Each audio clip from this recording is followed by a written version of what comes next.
Halo, gue Randy.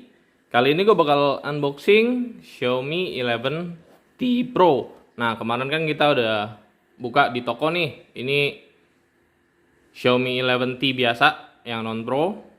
Ini gue malah dapat duluan beli di Mi Shop. Ini gue pre-order malah datangnya belakangan. Soalnya gue lagi nggak di Jakarta sekarang.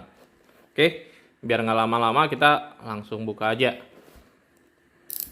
Oke, ini gua pre-ordernya lewat Shopee. Tadi dikiriminnya pakai JNT. Jadi dari tanggal 9 tuh sebenarnya udah dikirim. Tapi nyampenya itu tanggal 12. Jadi emang agak lama di pengirimannya. Oke. Ini harganya ngepas banget di 7.6999. Nah, ini boxnya agak beda ya.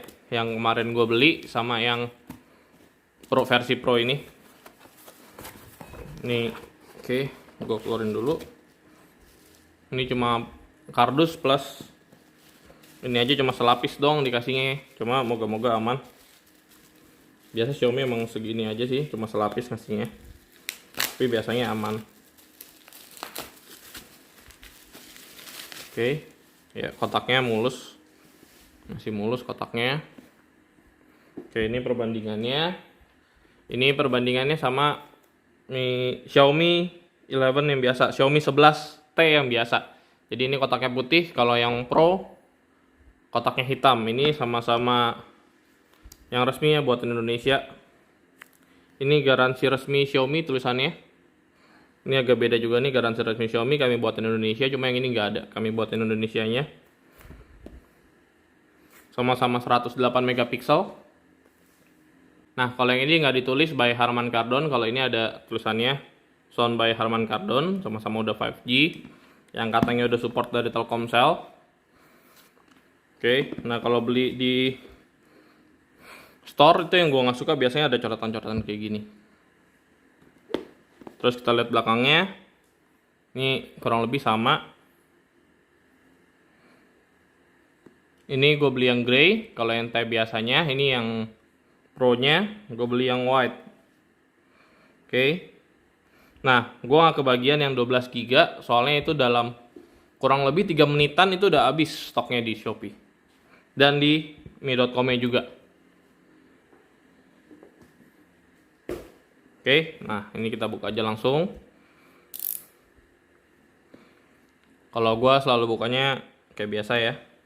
Kalau yang ikutin channel gue sebelumnya, gue nggak pernah buka full plastiknya.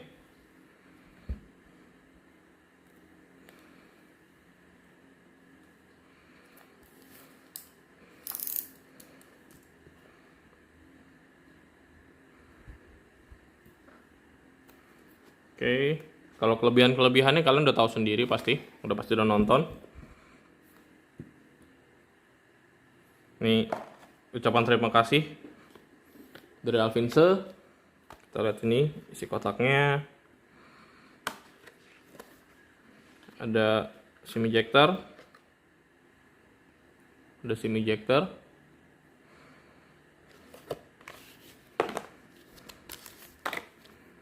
Panduan cepat sama garansi. Ini garansinya juga udah termasuk yang layar ya. Nah, itu gue demen banget. Jadi udah harganya murah plus dapat yang asuransi layar. Itu menurut gue penting banget zaman sekarang. Nah, ini yang gratisan dari Mi 10T, ini yang 11T, ini yang 11T Pro. Jadi kalau kita bandingin ini sama aja, nggak ada bedanya. Cuma sedikit warnanya, kalau yang ini agak kebiruan, yang ini bening. Kalau kelihatan, di gue sih kelihatan sedikit. Gue nggak tahu itu karena 11T Pro atau gara-gara yang beli yang abu-abu atau beli yang putih. Oke. Wah, ini gue sengaja banget ambil yang putih. Soalnya gara-gara gue lihat yang 11 Ultra yang putih itu cakep banget. Oh, ini juga mantap sih. Nah, ini perlu dibacain nggak nih? Kalau orang-orang kan biasa bacain tuh. Oke, ini gue bacain aja ya. Ini 108 megapiksel. Nah, ini yang gue paling suka. Kenapa gue pesan? Karena gue mau coba 120 wattnya. Terus udah 120 Hz AMOLED display, udah Dolby Vision juga, plus udah pakai Snapdragon 888. Oke, sorry ya kalau berisik ya. Ada anjing di sebelah, di depan. Gue langsung buka aja. Ini kalau gue selalu gue copot supaya nggak rusak. Soalnya kalau kena minyak atau kena apa biasa tintanya rusak. Selalu gue simpan. Oke, nah ini perbandingannya. Gue sih nggak bisa bedain ya. Gue lagi nggak bawa timbangan juga di sini.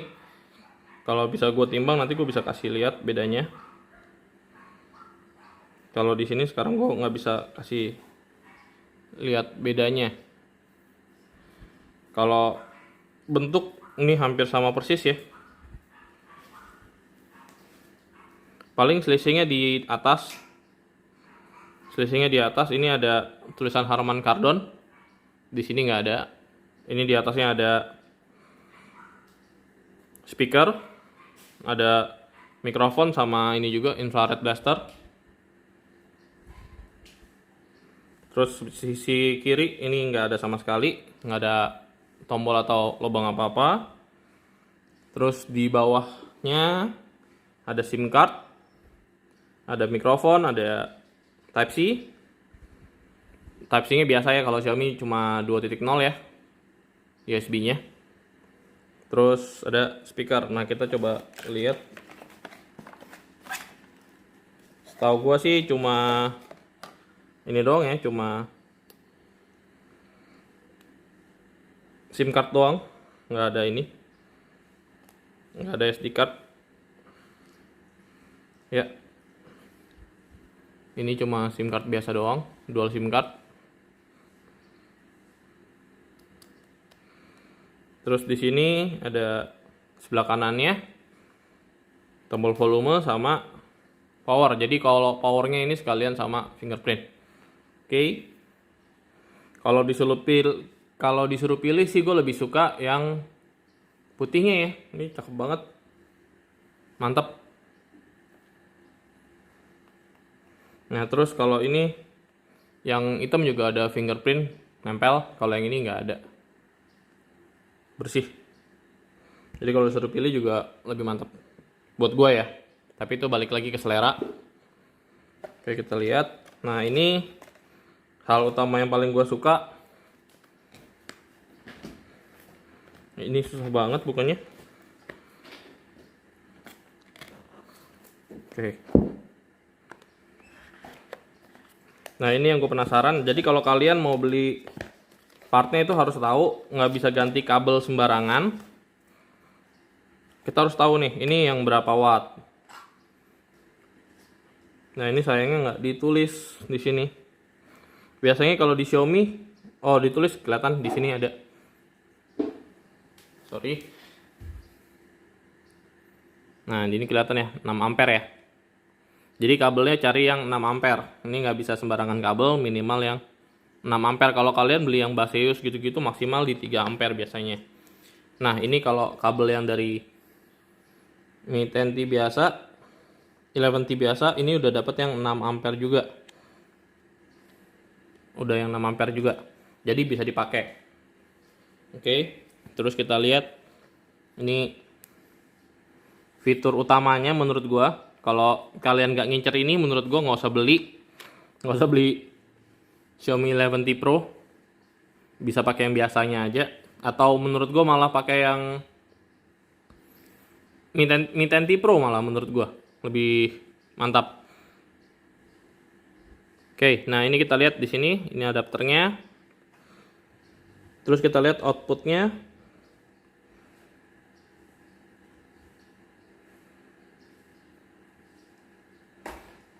Yang untuk 120 watt ini kita lihat di sini. Ini pakainya 20 volt 6 ampere. Jadi kalau mau cari charger, carinya yang 20 volt 6 ampere. Jadi cari yang support. Oke, ini gede banget sih. Oke. Nah, ini gue bandingin sekalian. sama yang T biasa. Kalau yang T biasa itu outputnya di 67 watt itu 20 volt 3,25 ampere. Oke.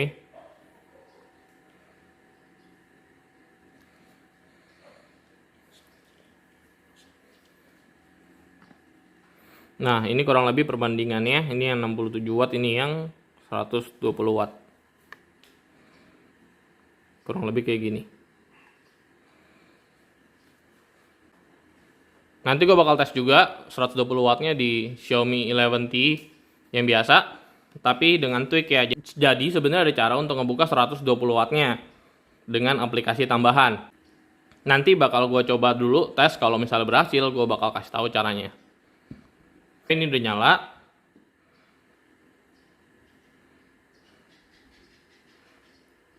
Ini gue setting dulu. Seperti biasa ya, kalau settingan pertama gue selalu matiin face emoji-nya karena gue nggak pakai. Gue lebih suka pakai Google Keyboard. Ini gue skip dulu. Ini gue skip dulu. Ini gue okein. Terus nanti ini gue skip. Personalisasi ads-nya sama carouselnya gue matiin. Supaya nggak kebanyakan makan data. Soalnya carouselnya biasa gue matiin. Nah, gue lebih suka pakainya app drawer. Oke. Nah, kurang lebih kalau untuk tampilan gue lebih suka gue settingnya seperti ini ya. Ini gue pakai gesture semuanya, nggak pakai tombol di bawah. Terus gue pakai app drawer, semuanya gue matiin. Jadi lebih simple aja gitu. Kayak di Google Pixel biasa standar. Oke, ini sekalian gue buat perbandingan. Ini Xiaomi 11, Xiaomi 11 sama Mi 10T Pro. Kalau ini kan sama semua. Dua ini sama. Nah, ini secara ukuran juga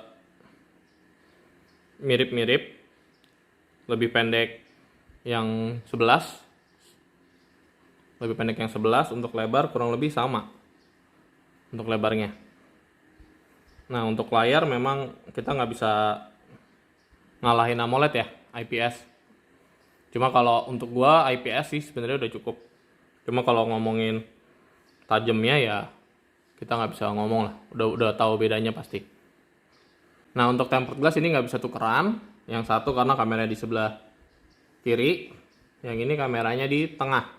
Jadi kalau kalian cari screen guard yang full itu sebenarnya bisa aja. Tapi kalau kalian beli screen guard yang ada coaknya itu nggak bisa, yang ada bolongnya itu nggak bisa. Oke, nah ini tampilan pertamanya. Seperti ini. Ini lumayan banyak ads ya, lumayan banyak aplikasi tambahan. Kalau ads biasanya nggak ada untuk untuk seri di Mi nya, seri di Xiaomi. Kalau di Redmi baru ada iklan. Cuma nanti gue bakal tes lagi. Oke, untuk sementara begitu dulu paling. Kalau mau ngetes sekalian gue ingetin lagi. Caranya itu di setting, about phone, terus all spec, di kernel versionnya dipencet berkali-kali. Oke, nah ini kita tes langsung. Ini aman.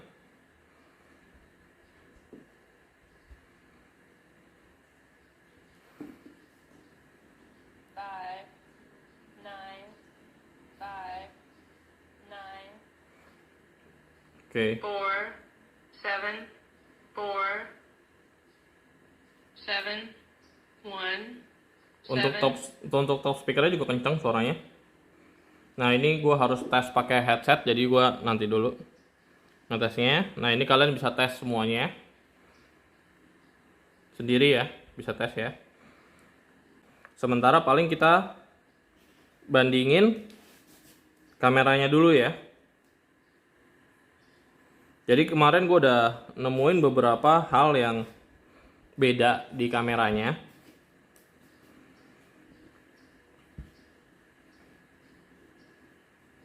Oke, jadi kayak gini. Ini sebenarnya menunya sama semua. Cuma bedanya kalau yang di 11 itu ada tambahan di movie effect. Di Mi di Mi 10 Pro ini belum ada. Oke, terus untuk videonya ini yang paling ketara. Untuk videonya. Jadi kalau misalnya di Mi 10, bahkan Mi 10 bukan yang Pro itu udah keluar 8K-nya.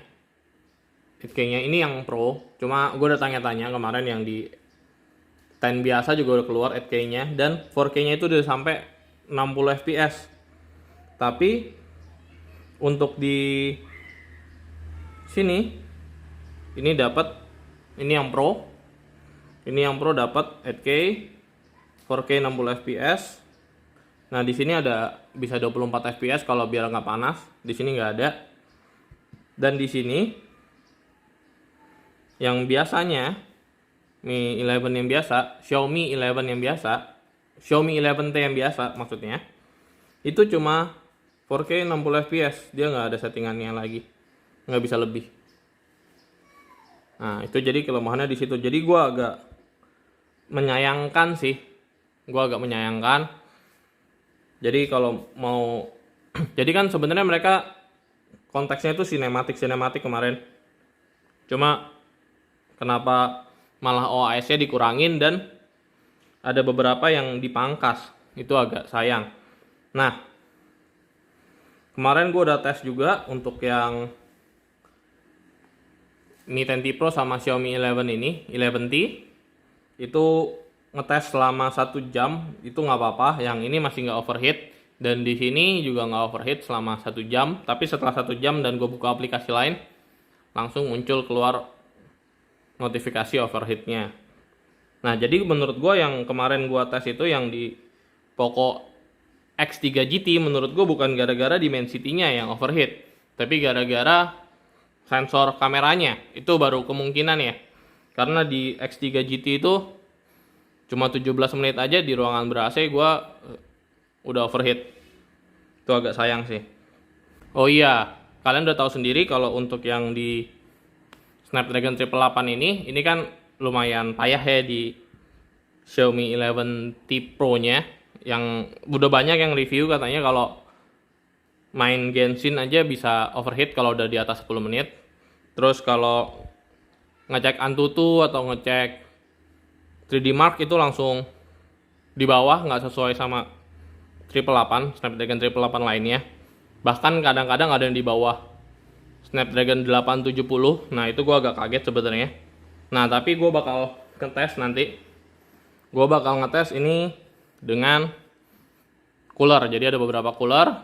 Nah, kalau di sini sekarang gue cuma ada 3 ini doang yang gue bawa, yang ada di gue. Tapi nanti kalau di Jakarta, nanti gue bakal tes dengan cooler-cooler gue lainnya. Oke, jadi menurut gue harusnya sih bisa aman ya, apalagi kalau kita udah pakai FlyDigi Wingwalks 2 Pro. Itu gue yakin banget udah bakal aman banget main game di sini. Oke, paling segitu dulu. Ini gue bakal ngetesin dulu handphone-handphonenya. Oke, demikian dari Randy. Terima kasih.